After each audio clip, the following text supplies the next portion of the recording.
আমাদের পুকুরের এখন মাছ ধরা হচ্ছে। মানে বহুত প্রকারের পুকুর, এটা এক পুকুর, দেখুন চারি সাইড পুরো পুকুর। চিলিকার সাইড, চিলিকার সাইড চন্দনপুর, এই চন্দনপুর তো সুন্দরপুর, সরি সুন্দরপুর, ভুবনেশ্বর সাইড এটা।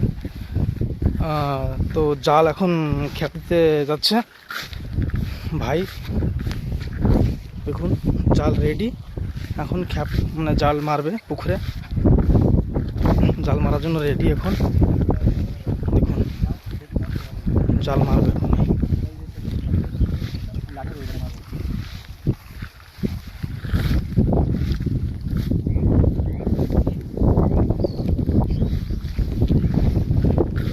মাছ জালটা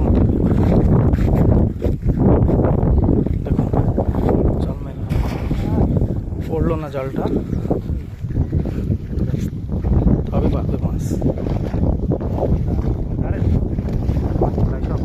ভিতরে সাপ দিতে বললে হবে, নামা লাগবে।